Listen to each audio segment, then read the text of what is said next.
Breaking news Telangana BJP అధ్యక్షుడిగా తనకు అవకాశం ఇచ్చిన పార్టీ జాతీయ నాయకత్వానికి కృతజ్ఞతలు తెలిపారు రామచంద్రరావు. పార్టీ కార్యకర్తలు నేతల సహకారంతో తెలంగాణలో బీజేపీని బలోపేతం చేస్తానని అన్నారు. బీఆర్ఎస్ కాంగ్రెస్ పార్టీలు ప్రజా విశ్వాసం కోల్పోయాయని, ప్రజల ఆకాంక్షలు నెరవేర్చేలా బీజేపీని అధికారంలోకి తీసుకొచ్చేందుకు అందరినీ కలుపుకొని ముందుకు వెళతానని అన్నారు రామచంద్రరావు.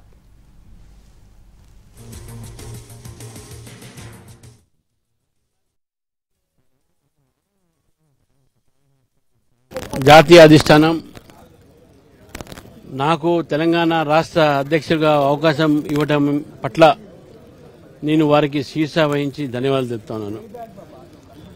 లక్షలాది మంది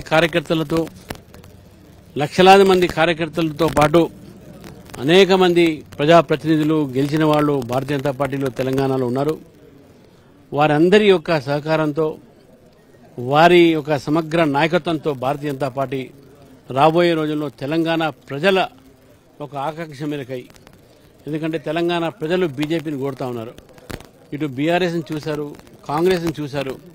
ఈ రెండు పార్టీల పట్ల ప్రజలకు ఈరోజు వాళ్ళ మీద విశ్వాసం కోల్పోయి బీజేపీ పట్ల చూస్తున్నారు. కాబట్టి బీజేపీ రేపు తెలంగాణలో అధికారం కైవసం చేసుకో దిశలో పనిచేయాలని చెప్పేసి పంచాయత్ నుంచి పార్లమెంటు దాకా, అంటే లోకల్ బాడీ ఎన్నికల నుంచి మున్సిపల్ ఎన్నికల నుంచి జనరల్ ఎలక్షన్స్ దాకా కూడా భారతీయ జనతా పార్టీ అహోరాత్రులు కష్టపడి కార్యకర్తల ఒక బలంతో, ప్రజల ఒక సహకారంతో మేము తెలంగాణ రాష్ట్రంలో అధికార దిశలో మేము నడవాలని చెప్పేసి కూడా